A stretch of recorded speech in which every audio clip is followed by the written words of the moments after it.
CID के episode 53 की explanation video में आप लोगों का स्वागत है। एपिसोड में हमें देखने को मिलता है कि राणे नाम का एक पुलिस ऑफिसर बिल्डिंग से छलांग लगाकर नीचे गिर जाता है। सबको यही लगता है कि उसने सुसाइड करी है। कई बच्चे उसे नीचे खड़े देख रहे होते हैं एंड वहीं पर एक बच्ची भी खड़ी होती है एंड वो ऊपर देख रही होती है जहाँ से वो पुलिस ऑफिसर गिरा था एंड वहाँ पर उसे दया देखने को मिलता है। यानी कि अपना सीआईडी वाला दया वहाँ पर खड़ा होता है एंड वो बच्चे की तरफ हाथ भी हिलाकर इशारा भी करता है। फिर असली सीआईडी वाला दया वहाँ पर आ जाता है इस केस की इन्वेस्टिगेशन करने के लिए एंड दया, अभिजीत वगैरह सब वहाँ पर आ जाते हैं। बच्चे उन्हें बताते हैं कि ये जो पुलिस ऑफिसर है राणे, ये बहुत ज़्यादा जल्दी में था आज एंड इवन लिफ्ट के बटन्स भी वो सही से दबा नहीं पा रहा था, यानी कि इस तरीके की काफ़ी तेज़ी में हरी में था। एंड वो बच्ची से पूछते हैं कि क्या और किसी को तुमने यहाँ पर देखा, तो दया उससे वो पूछ रहा होता है तो वो दया की शक्ल देखकर भाग जाती है बिना कुछ बताए, बिकॉज उसने ऊपर भी दया को ही देखा था। एंड उसके बाद ऊपर जाकर देखते हैं सीआईडी वाले, वहाँ पर उन्हें मिलता है उसी पुलिस ऑफिसर का बैच जिस पे खून लगा हुआ था, जिससे ऐसा लग रहा था कि किसी के साथ उसकी पहले ऊपर लड़ाई हुई एंड फिर उसको मारा गया और ये सुसाइड नहीं है लेकिन सुसाइड जैसे फ्रेम किया जा रहा है। तो उसके घर वालों के पास जाते हैं सीआईडी वाले, उससे पूछताछ करते हैं तो उसकी वाइफ इस टाइम पे उसके साथ नहीं थी बिकॉज वो अपने बेटी के घर गई हुई थी, बिकॉज उसकी बेटी के बच्चा हुआ था। लेकिन एक फ़ोन वो रखता था बटन वाला अपने पास एंड उस फ़ोन को सीआईडी वालों ने देखा एंड उस फ़ोन में डी नाम का एक नंबर सेव्ड था, यानी कि पूरे फ़ोन में बस एक डी नाम पर एक ही कॉन्टैक्ट सेव्ड था। एंड एसीपी प्रद्युमन कहते हैं कि राणे बहुत ही एक अच्छा पुलिस ऑफिसर था जो कि बहुत ही जाबाज था, पावरफुल था एंड वो खुद सुसाइड तो कर ही नहीं सकता, किसी ने उसको मरवाया है। एंड यहाँ पर वो देखते हैं कि डी वाला जो फ़ोन नंबर था वो किसका था, तो वो द्रिवेश नाम के बंदे का था जो कि एक गैंगस्टर था एंड उसको अरेस्ट करवाया था राणे ने एंड फिर राणे की प्रमोशन भी हुई थी। लेकिन ये द्रिवेश गैंगस्टर तो खुद मर चुका है अब। दूसरी ओर हमें एक और पुलिस इंस्पेक्टर देखने को मिलती है जो कि एक चोर के पीछे भाग रही थी, उसे पकड़ रही थी, लेकिन उसे पकड़ते पकड़ते उस लड़की को, उस पुलिस ऑफिसर को गोली लग जाती है एंड वो वहीं पर ब्लीड आउट हो जाती है, मर जाती है। तो जो चोर है वो वहाँ पर आ जाता है डर के, बिकॉज उसने तो मारा नहीं लेकिन नाम उस पर आ जाना था, इस करके वो आकर कहता है कि मैंने इन्हें गोली नहीं मारी, मैंने आपको गोली नहीं मारी। एंड फिर इंस्पेक्टर कहती है कि शूटर वहाँ पर है, शूटर की तरफ वो इशारा करती है एंड वहाँ पर दया खड़ा होता है मास्क वगैरह पहन के, हुडी पहन के। तो दया ने इसको मारा था। तो फिर वो जो चोर था वो उसके पीछे भागने लग जाता है एंड दया के हाथ से वो गोली छीन लेता है और उसे रोकने की कोशिश करता है, लेकिन फिर आपस के जो वहाँ के लोग खड़े हुए थे वो आकर उसे पकड़ लेते हैं एंड उन्हें लगता है कि इसके हाथ में गोली है तो इसी बंदे ने उसको मारा होगा। तो वही बंदा फ्रेम हो जाता है कि जैसे उसने उस इंस्पेक्टर पे गोली चलाई हो। फिर सीआईडी वाले उसे पकड़ लेते हैं लेकिन उनको वो बताता है कि वो तो सीधा साधा सिर्फ चोर है एंड कभी किसी को मारने का सोच नहीं सकता एंड किसी और ने उसको मारा जो कि मास्क पहनकर वहाँ पर खड़ा था एंड जिसके हाथ में भी ग्लव्स पहने हुए। तो सीआईडी वाले उस सिम का देखते हैं लोकेशन क्या है, तो एक लोकेशन मिलती है जहाँ पर 300 से ज़्यादा लोग प्रेजेंट हैं एंड इवन प्रणाली जो अभी इंस्पेक्टर मरी है, नई पुलिस ऑफिसर मरी है, इसके भी फ़ोन में उसी नंबर से कॉल आया हुआ था, वही डी नाम का जो बंदा था। और ये जो हर ऐसा सिम है वो फेक आइडेंटिटी वाला सिम है, यानी कि कोई रियल आइडेंटिटी सामने नहीं आ रही है। एंड इसी के साथ एक और ऐसा केस आ जाता है जहाँ पर गैस लीक होकर एक और पुलिस ऑफिसर मारा जाता है, लेकिन फिर से ऐसा ही सीआईडी वालों को पता चलता है कि कोई जानकर मारने के बाद गैस लीक के ऊपर इल्ज़ाम लगा रहा है, बिकॉज यहाँ पर फुटप्रिंट्स भी उन्हें देखने को मिल रहे थे, यानी कि कोई चोरी चोरी घर में घुसा जिसे घर का पूरा ब्लूप्रिंट मालूम था एंड जानकर एक नए और ऑफिसर को मारा जो कि सायाजी थे।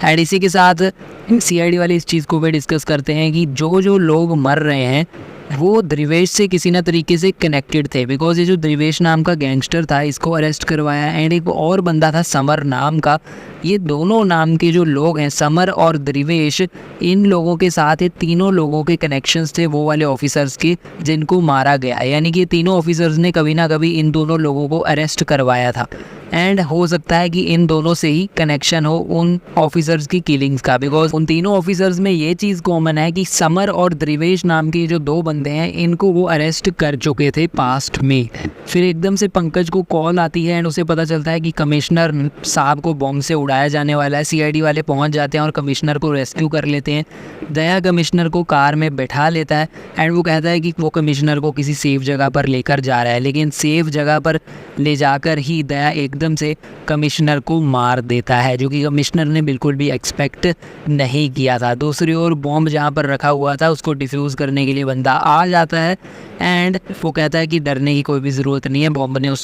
उसने बॉम्ब को डिफ्यूज़ कर दिया है। एंड फिर सीआईडी वाले देखते हैं कि कमिश्नर मारा जा चुका है। उन्हें पता चल जाता है कि किसी ने चाल चली है एंड कमिश्नर को सेफ वाली जगह पर आकर मार दिया। डॉक्टर तारिका बताती है कि ये जो बॉम्ब है किसी ने जानकर ऐसे प्लांट किया हुआ था, बिकॉज ये फटने वाला ही नहीं था, इससे सिर्फ अफरा तफरी मच जाए इस करके उसने बॉम्ब वहाँ पर लगाया था ताकि सीआईडी वाले डिस्ट्रैक्ट हो जाएं। एंड सीसीटीवी फुटेज में वो देखते हैं कुछ ज़्यादा तो दिख नहीं रहा, लेकिन बंदे की हाइट दिख रही है, बड़ी हाइट है दया जैसी, एंड लेफ्ट हैंड दिख रहा है सिर्फ, और ज़्यादा कुछ भी नहीं दिख रहा है, यानी कि दया की शक्ल वगैरह नहीं दिखी। अब अभिजीत और दया को जो समर नाम का बंदा था उसका फ़ोन हाथ लग जाता है और उस फ़ोन में उन्हें बच्चे की फ़ोटो दिखती है। उस बच्चे के स्कूल में वो पहुंच जाते हैं पूछताछ करने, लेकिन वो बच्चा कहता है कि समर तो उसके पिता नहीं थे, उसके पिता तो द्रिवेश थे, यानी कि वही गैंगस्टर जो कि अब मारा जा चुका है। लेकिन समर भी इस बच्चे से कनेक्टेड ऐसे था बिकॉज समर इस बच्चे का चाचू था, यानी कि इसके फादर का छोटा भाई था समर, और द्रिवेश और समर इस तरीके से एक दूसरे से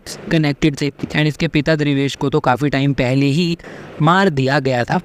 इस बच्चे के घर चले जाते हैं सीआईडी वाले एंड द्रिवेश की वाइफ कहती है कि द्रिवेश तो मर चुके हैं और समर यानी कि बच्चे का चाचू अब यहाँ पर नहीं रहता है, लेकिन समर पैसे ज़रूर भेजता रहता है उनको, यानी कि फैमिली का मेंबर तो है लेकिन पैसे सेंड कर देता है पर रहता नहीं यहाँ पर। एंड फिर वो बच्चा बताता है कि मेरे चाचू वीडियो गेम्स बनाते हैं एंड मुझे वीडियो गेम्स सेंड करते हैं। एंड फिर वो बच्चा भाई वीडियो गेम खेलने लग जाता है एंड फिर वो वीडियो गेम खेल रहा होता है रमस नाम के अपने ऑनलाइन फ्रेंड के साथ। अभिजीत कहता है कि रमस नाम का तो किसी का नाम होता नहीं है, लेकिन फिर उन्होंने सोचा कि रमस का अगर उल्टा करो तो समर बनता है। उन्हें समझ आ जाता है कि ये जो समर नाम का बंदा है यानी कि बच्चे का चाचू है वो वीडियो गेम के थ्रू बच्चे के साथ खेल रहा है एंड उसी से सारी इन्फॉर्मेशन वगैरह ले रहा है। तो फिर सीआईडी वाले क्या करते हैं कि आईपी एड्रेस ट्रैक कर लेते हैं उस गेम के थ्रू, यानी कि जो ऑनलाइन प्लेयर के साथ बच्चा गेम खेल रहा है, एंड पहुंच जाते हैं उसके चाचा के पास यानी कि समर के पास। तो समर के पास तो वो पहुंच जाते हैं और समर के लैपटॉप में वो क्या देखते हैं, तो समर के लैपटॉप में वो बॉम्ब का ब्लूप्रिंट एंड जो वो कमिश्नर वाली जगह थी यानी कि जो स्टेशन था जहाँ पे बॉम्ब ब्लास्ट होने वाला था उसका ब्लूप्रिंट वो देख लेते हैं।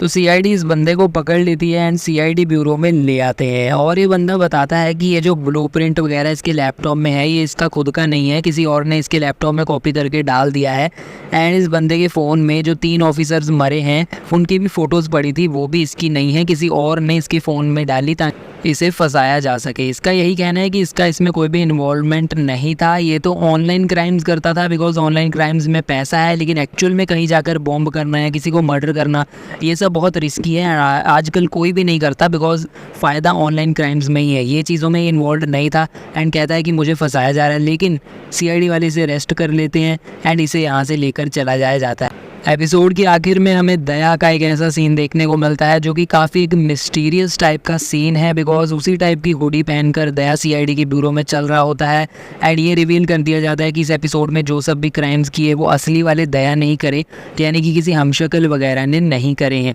सीआईडी वाला दया ही ये सब कर रहा था जिसने बॉम्ब भी प्लांट किया एंड जिसने ये तीनों पुलिस ऑफिसर्स को मरवाया अलग अलग तरीक़ों से। एंड फिर एंड में अपने हाथ में कुछ बंधा हुआ था वो दया निकालता है जो कि कुछ ऐसा लगता है हाथ पे बांधने वाला ब्रेसलेट या फिर राखी टाइप कुछ ऐसी चीज़ है, जो कि एक्चुअली क्या है वो तो हमें आने वाले एपिसोड्स में इसकी सिग्निफिकेंस पता चलेगी। तो दया ऐसी चीज़ें क्यों कर रहा है अभी के लिए तो कुछ रिवील नहीं है, पर आने वाला एपिसोड भी इसी पे फोकस करने वाला है। कहानी यहाँ पर ख़त्म नहीं हुई, आई थिंक एक नया ट्रैक स्टार्ट कर दिया गया है कि दया पुलिस ऑफिसर्स के पीछे क्यों पड़ा है, जो कि श्रेया से कनेक्टेड हो सकता है। फिर उसे एक मैसेज आता है कि 4 टारगेट्स एलिमिनेट कर दिए, कॉन्ग्रेचुलेशंस, कल मिलते हैं वही जगह पर जहाँ पे डिसाइड हुआ था। तो गाइस ये था आज का एपिसोड। कमेंट्स में बताओ आप लोगों को कैसा लगा। सीआईडी के regular explanation and analysis videos पाने के लिए हमें सब्सक्राइब कर लीजिए और बेल आइकन दबाना ना भूलिए। अभी के लिए चलता हूँ, गुड बाय।